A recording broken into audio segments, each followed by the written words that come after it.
Now, we've talked before about the work of the RNLI, saving those who got into trouble at the coast.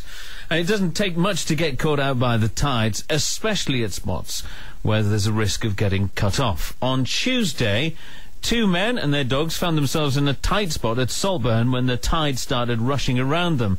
Luckily, one of them could get a signal on his mobile, rang 999, and the Redcar lifeboats were sent out. Dave Cox works with the Redcar RNLI, and he joins us now. Dave, morning to you. Good morning, John. This rescue, is it right both lifeboats and the helicopter were involved? Well, certainly a helicopter was sent, but once it was determined that the lifeboats could quite easily handle the job, that was turned back because it was obviously an unnecessary journey.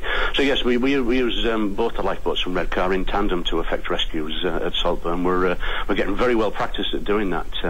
Where these 2 gents were cut off on Tuesday afternoon is the very spot where so many people do get cut off year after year after year. I was going to say, Huntcliffe, it's notorious, isn't it? It is very much so, very much so. Is it a case that people, think that the tide goes out all in a straight line, it comes in all in a straight line, but actually it's moving around the coast? You can find that the tide just swirls right round you. That's exactly what happens, particularly if people walk from Saltburn towards Kinninggrove. The tide cuts them off in front of them, and by the time it's done that, it's been rather devious and snuck around the back, and when they turn around they found they've been cut off behind as well, so there is nowhere to go.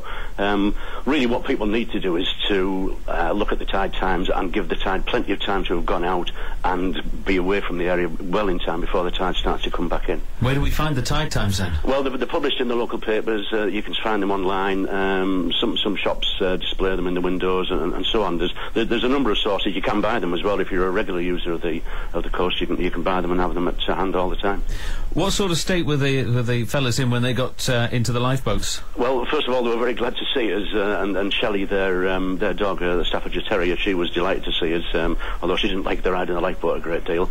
They were wet and cold, and that really is the problem, because if you're not seen or you can't get a mobile phone signal, you'll get wetter and colder, and obviously hypothermia is a real risk. Now, we all like a walk along the beach, hand in hand with the one that you love. Oh, I'm thinking of something else here. It is important, though, isn't it, to keep an eye on the tide times? You do. I mean, the beach is a wonderful place, and Saltburn's a lovely part of the coastline, but you've just got to respect the sea, because it will show you no respect at all. Give yourself plenty of time, keep an eye on where the tide is, and if in doubt, get out of the area. OK. Good to talk to you, Dave. Thanks for that. Dave Cox with the Redcar RNLI. 19 minutes past 8 from BBC Tees and John Foster weekday mornings from 5.